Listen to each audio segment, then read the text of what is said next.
নমস্কার বন্ধুরা, অর্পিস কিচেনে তোমাদের স্বাগত। আজকে আমি তোমাদের কুমড়ো শাক রান্না করে দেখাবো। কুমড়ো শাক বাড়িতে তোমরা সবাই মোটামুটি রান্না করো, কিন্তু আমি যেভাবে আজকে রান্না করে দেখাবো সেইভাবে তোমরা চেষ্টা করে দেখতে পারো। আমি গ্যারান্টি দিচ্ছি তোমাদের খেতে খুব ভালো লাগবে আর বাড়ির লোকেরও সবার খুব পছন্দ হবে। রান্নাটা আমি সর্ষের তেলে করব, তাই গ্যাসের উপর কড়াই দিয়ে গ্যাসটা জ্বালিয়ে আমি এর মধ্যে সর্ষের তেল দিয়ে দিয়েছি। তোমরা চাইলে রিফাইন তেলও ব্যবহার করতে পারো, কোনো অসুবিধা নেই। তেলটা গরম হয়ে গেছে, আমি এবার তেলের মধ্যে ফোড়ন দেব। ফোড়নে আমি 5 ফোড়ন দিয়েছি আর একটা শুকনো লঙ্কা আমি চিড়ে এর মধ্যে দিয়ে দিয়েছি। ফোড়নটা যখন সুন্দর ভাজা হয়ে যাবে এবং শুকনো লঙ্কা আর 5 ফোড়নের একটা সেন্ট বেরোতে আরম্ভ করবে, তখন আমি এখানে আলু আর বেগুন ডুমো করে কেটে রেখেছিলাম, সেটা এর মধ্যে দিয়ে দেব। আমি যেহেতু চন্দ্রমুখী আলু ব্যবহার করেছি, তাই জন্য আমি আলু আর বেগুনটা একসাথে দিয়েছি। তোমরা যদি চন্দ্রমুখী আলু ছাড়া জ্যোতি আলু বা অন্য কোনো আলু ব্যবহার করো, তাহলে সেক্ষেত্রে আলুটা আগে ভেজে নিতে পারো, কোনো অসুবিধা নেই। আর আলু আর বেগুন ভাজার জন্য আমি এতে অল্প পরিমাণে লবণ দিলাম এবং অল্প পরিমাণে হলুদ দিয়েছি। হলুদ আর লবণটা দিয়ে আমি এই দুটোকে খুব ভালো করে একটু চারিদিকে মিশিয়ে নিচ্ছি।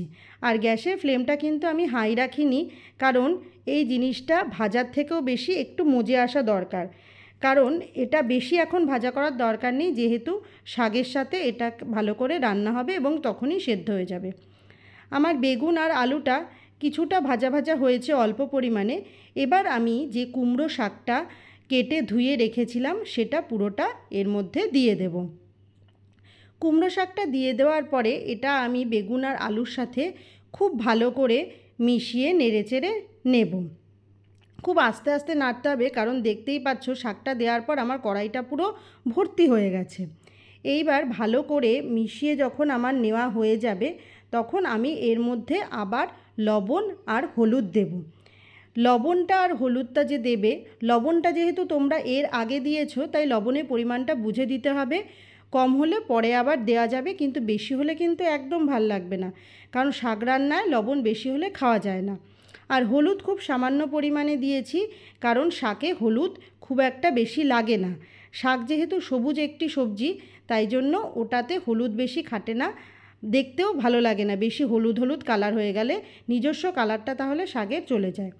এইবার লবণ আর হলুদ দিয়ে যখন আমার খুব ভালো করে এটা মেশানো হয়ে যাবে, তখন আমি এটা একটা ঢাকনা দিয়ে ঢেকে রাখবো।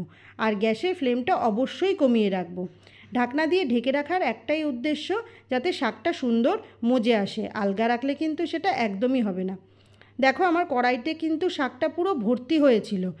ঢাকনাটা খুললাম যখন, তখন হাফ কড়াই প্রায় হয়ে গেছে। এখন আমি এখানে অল্প জল দিয়ে দিলাম, আর জলটা আমি গরম জল ব্যবহার করেছি। জলটা দিয়ে আমি চারিদিকে ভালো করে নেড়েচেড়ে নেব।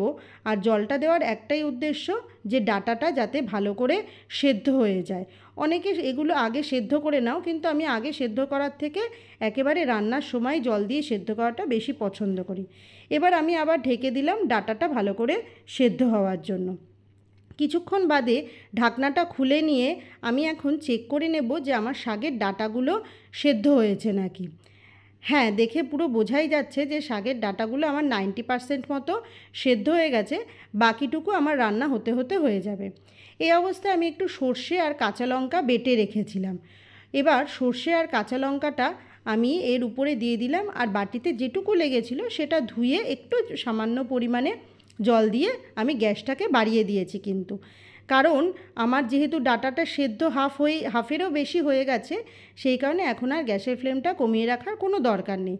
এইবার সর্ষে দিয়ে লঙ্কা দিয়ে এই পুরো রান্নাটা, মানে শাক আলু বেগুন, এটাকে খুব সুন্দর করে মিশিয়ে নিয়ে আমি এটাকে আরেকবার একটু ঢাকনা দিয়ে ঢেকে দেব, যাতে সর্ষের যে সেন্টটা সেটা থেকে যায়।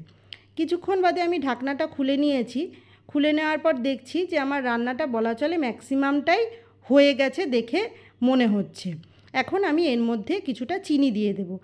কুমড়ো শাক রান্না কিন্তু একটু মিষ্টি মিষ্টি না হলে ভালো লাগে না, তাই জন্য এতে আমি কিছুটা চিনি ব্যবহার করলাম। তোমরা চিনিটা তোমাদের সম্পূর্ণ স্বাদ অনুযায়ী ব্যবহার করবে। কেউ বেশি মিষ্টি খাও, কেউ খাও না, সেই মতো। আবার অনেকে আছে শাক রান্নায় মিষ্টি একেবারেই পছন্দ করো না, তারা চিনিটা স্কিপ করে দিতে পারো, তবে দিলে একটু টেস্টটা বেশি বাড়বে বলে আমার মনে হয়। এইবার আমি যেটা করব, যেটার জন্য মেইনলি বলছিলাম যে তোমরা এভাবে ট্রাই করতে পারো, সেটা হচ্ছে গিয়ে দুধের উপরে যে সরটা থাকে সেইটা আমি একটা চামচ দিয়ে তুলে এর উপর দিয়ে দিচ্ছি। এই দুধের সরটা দিলে রান্নার টেস্টটা আরও বেশি বেড়ে যাবে। যদি কারোর বাড়িতে দুধের সর না থাকে সেরকমভাবে, তাহলে অল্প পরিমাণে তোমরা দুধও দিতে পারো, কোনো অসুবিধা নেই। এবার এই দুধের সরটা দিয়ে পুরোটাকে আমি খুব ভালো করে মিশিয়ে নিচ্ছি। আর গ্যাসের ফ্লেমটা কিন্তু আমি হাই রেখেছি, আমি কিন্তু গ্যাসের ফ্লেমটা একেবারেই কমাইনি। খুব সুন্দর করে এবার এটা মিশিয়ে নিয়ে দিতে হবে রান্নাটা যতক্ষণ না হচ্ছে ততক্ষণ পর্যন্ত। তোমরা দেখতে পাচ্ছ আমি খুব আস্তে আস্তে নাড়িয়ে মিশিয়ে নিচ্ছি। আমার মোটামুটি ঝোল যেটুকু ছিল সেটুকু পুরোটাই শুকিয়ে গেছে, আর দেখেই মনে হচ্ছে রান্নাটা হয়ে গেছে। আমি তাহলে গ্যাসটা নিভিয়ে দিলাম। তাহলে বন্ধুরা, আজকে আমার এই রকমভাবে কুমড়ো শাক রান্না করা তোমাদের কেমন লাগলো আমাকে অবশ্যই কমেন্ট করে জানিও। আর তোমরা বাড়িতে অবশ্যই ট্রাই করে দেখো, আমি বলছি সবার ভালো লাগবে। আর রান্নাটা ভালো লাগলে লাইক করে দিও, শেয়ার করে দিও, আর আমার চ্যানেলটাকে সাবস্ক্রাইব করে দিও।